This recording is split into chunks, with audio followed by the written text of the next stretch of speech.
Begin with breaking news out of Morocco, where the death toll from a powerful and devastating earthquake has just risen dramatically. State TV says more than 600 people were killed and more than 300 others injured.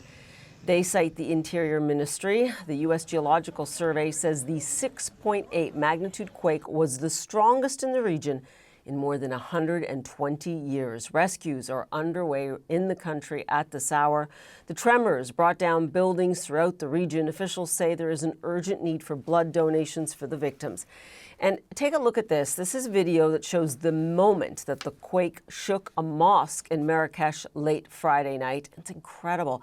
And what appears to be dust rising off the building as people fled for safety on the streets. CNN's Larry Madowo joins me now live.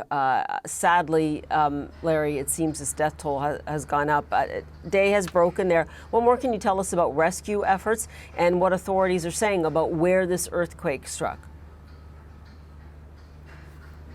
Paula, the Moroccan government says it has deployed all resources available to it to respond to this earthquake, the strongest that the country has seen since 1900. And the epicenter of the earthquake was in the Igil region in the high Atlas Mountains. This is just south of the historic popular tourist destination of Marrakesh. The impact was felt a lot further than where this happened. The depth of this is relatively shallow, just about 11.5 miles under the Earth's surface, but even a shallow earthquake like this can still do extensive damage. That's why you're seeing this number of 632 confirmed dead so far, more than 300 wounded.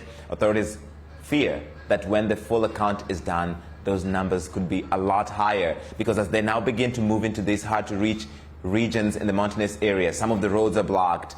It's not easy to get to them, and there's a possibility, this happened about 11 p.m. local, that some people could have been trapped in their homes or under these buildings that have collapsed. The worst damage has been in these mountainous regions, which are very hard to reach. Often they're very sparsely populated. People are not very close to each other, but they will be trying to sift through all that and get to them, and that will be really extensive. I want to show you this incredible CCTV footage of the moment this earthquake hit. You see people scampering for safety, and then just the debris starting to fall, and this explains just the impact of this earthquake, not just in this epicenter, but so much further away. That's why you saw so many people sleeping rough on the streets, afraid that if they stayed in their homes might collapse on them. You see people being pulled away in all kinds of whatever they can, really, to try and get them away to safety. So many people dead. Some of these videos shown on social media, harrowing video, bodies lying on the streets, just speaking to just how bad this has been, especially happening at night when some people probably were asleep.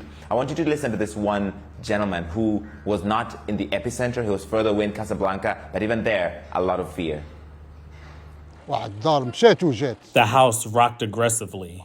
Everyone was scared, and I was shocked and didn't understand what was happening.